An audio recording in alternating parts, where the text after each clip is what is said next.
அனைவருக்கும் வணக்கம். நம்ம இன்னைக்கு இந்த வீடியோவில் எதை பற்றி பார்க்க போகிறோம்னாக்கா திருக்குறள். திருக்குறளை நம்ம இல்லறவியல் முடிச்சிட்டோம். அறத்துப்பாலை பாயிரம் 4, இல்லறவியல் 20, துறவியல் 13, ஊழியல் 1, மொத்தம் அறத்துப்பாலுக்கு 38 அதிகாரம் வள்ளுவர் வச்சிருக்கிறாரு. அதில் இல்லறவியல் வரலையும் முடிச்சிட்டோம். துறவரவியல் பார்த்துட்ருக்குறோம்.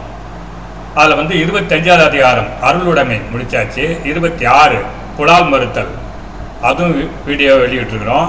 இன்றைக்கி நம்ம பார்க்க போகிறது துறவரையில் 27வது அதிகாரம் தவங்கிற அந்த அதிகாரம் பற்றி பார்க்க போகிறோம். வாங்க 27 அதிகாரம் தவம், அதை பற்றி பார்க்கலாம். அதிகாரம் 27 தவம். தவம் செய்வதனால் ஏற்படும் பயன்கள் என்ன, கிடைக்கும் நன்மைகள் என்ன, இதைத்தான் இந்த அதிகாரத்தில் வள்ளுவர் வலியுறுத்துகிறார். தவம் செய்வதனால என்ன கிடைக்கும்? ஃபஸ்ட்டு தவம்னா என்ன அப்படின்னு திருவள்ளுவர் சொல்கிறாருன்னா, தன்னுடைய துன்பத்தை பொறுத்துக்கணும், பிற உயிர்களுக்கு கேடு தீங்கு விளைவிக்கக்கூடாது. இதாங்க தவம். தவம்னா தன் துன்பத்தை பொறுத்து கொள்ள வேண்டும், பிற உயிர்களுக்கு தீங்கு கேடு விளைவிக்கக்கூடாது. இதுதான் தவம். தவத்தினால் என்ன கிடைக்கும்? தவம் செய்யலாம் என்ன கிடைக்கும் அப்படின்னா, வேண்டியது வேண்டியவாறு கிடைக்கும். நம்ம என்ன விரும்புகிறோமோ அது கிடைக்கும். நம்மளுக்கு வேண்டியவங்களுக்கு வரம் கொடுத்து அவங்களுக்கு காப்பாற்ற முடியும், நல்லது செய்ய முடியும். வேண்டாதவங்களுக்கு சாபம் கொடுத்து அழிக்கவும் முடியும். இதுதான் தவத்துடைய சிறப்பு.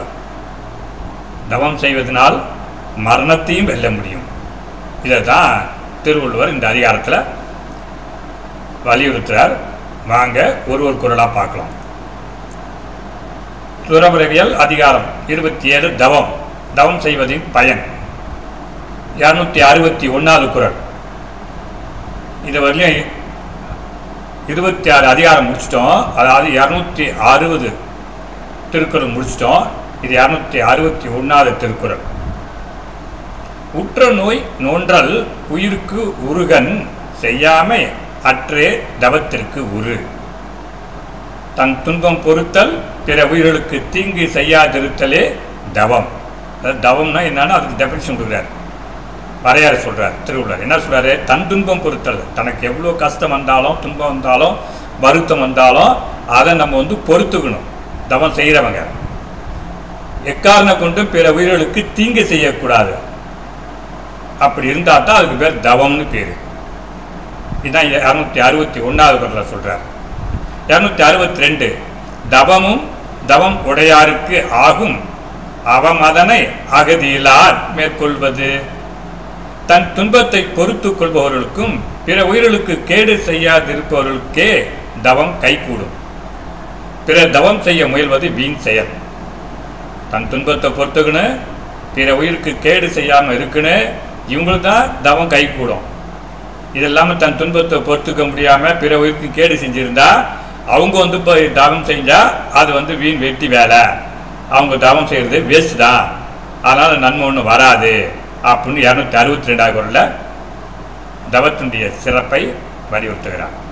263 துறந்தார்க்கு துப்புரவு வேண்டி மறந்தார்க்குள் மற்றையவர்கள் தவம். துறவிகளுக்கு உதவி செய்யும் பொருட்டே மற்றவர்கள் தவம் மேற்கொள்ளாது இல்லாத வாழ்க்கை நடத்துகின்றனரோ. அந்த துறவிகளுக்கு, துறவி மேற்கொள்கிறவங்களுக்கு, தவம் செய்கிறவங்களுக்கு அவங்களுக்கு நம்ம ஹெல்ப் பண்ணணும், உதவி செய்யணும் அப்படின்னு தான் எல்லாம் இப்போ இல்லறத்தில் நிறைய பேர் இருக்காங்களாட்டுக்கு அப்படின்னு வள்ளுவர் ஒரு கேள்வியை வினா வைக்கிறார். ஏன் இல்லறத்தில் இல்லறத்தில் இருக்கிறவங்க நிறையா இருக்கிறாங்க அப்படின்னா, தவம் செய்கிறவங்க துறவியாக இருக்கிறவங்க அவங்களுக்கு உதவி செய்யணும், அவங்களுக்கு சாப்பாடு கொடுக்கணும், அவங்க நம்மளோட முடிஞ்ச உதவி செய்யணும் அப்படின்ட்டா இல்லற வாழ்க்கை நடத்துகிறாங்களாட்டுக்கு அப்படின்னு ஒரு கேள்வியை வைக்கிறாரு 263வது குறளில். 264 ஒன்னார் திரளும் உவந்தாரை ஆக்கலும் எண்ணின் தவத்தால் வரும். தவத்தின் பயனால் பகைவரை சாபமிட்டு அழிக்கவும் முடியும், வேண்டியவருக்கு வரம் கொடுத்து காக்க முடியும். தவத்துடைய பயன் என்னன்னா, நம்மளுக்கு வேண்டியவங்களுக்கு வரம் கொடுத்து காக்கவும் முடியும், எதிரியாக இருந்த பகையாக இருந்தால் அவங்கள சாபமிட்டு அழிக்கவும் முடியும். அந்த அளவுக்கு வல்லமை கொண்டதான் தவம் அப்படின்னு 264வது குறளில் தவத்தினுடைய சிறப்பை சொல்கிறாரு வள்ளுவர். 265 வேண்டிய வேண்டியாங்கு எய்தலால் செய்தவும் ஈண்டு முயலப்படும். விரும்பியது விரும்பியவாறு அடைய வேண்டுமெனில் தவம் மேற்கொள்ள முயல வேண்டும். நம்ம என்ன நினைக்கிறோமோ நினைக்கிறது கிடைக்கணும் அப்படின்னா தவம் செய்யணும், தவம் செய்ய முயற்சி செய்யணும். அப்படி நம்ம தவம் செஞ்சோம்னா நம்மளுக்கு வேண்டியது நம்ம மனசில் என்ன நினைக்கிறோமோ நினைச்ச மாதிரி கிடைக்கும். இதுவும் தவத்தோட பயனை சொல்கிறார்.